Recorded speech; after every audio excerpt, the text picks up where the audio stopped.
মধুমিতা সরকারের বিয়ে ঘিরে অনেক আলোচনা। মেনু থেকে শুরু করে অতিথিদের উপস্থিতি, নলেন গুড়ের পায়েস, বোরহানি, পাঁঠার মাংস সব মিলিয়ে একেবারে বাঙালি ছোঁয়া।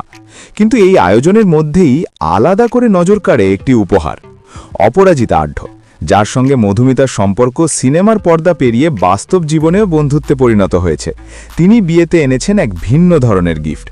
জানা যাচ্ছে মধুমিতার নতুন ঘরের জন্য ঘর সাজানোর কিছু বাছাই করা উপকরণ উপহার দিয়েছেন অপরাজিতা। এই উপহারের বিশেষত্ব এখানেই, এটি কোনো আনুষ্ঠানিকতার গিফট নয়, বরং একজন বন্ধুর পক্ষ থেকে আরেকজন বন্ধুর জন্য ভাবা একটি প্রয়োজনীয় ও ব্যক্তিগত উপহার। চিনি দুইয়ের গল্পে যেমন দুই নারী একে অপরের পাশে দাঁড়ায়, তেমনি বাস্তব জীবনেও মধুমিতার নতুন অধ্যায়ে পাশে থাকার ইঙ্গিত দিলেন অপরাজিতা।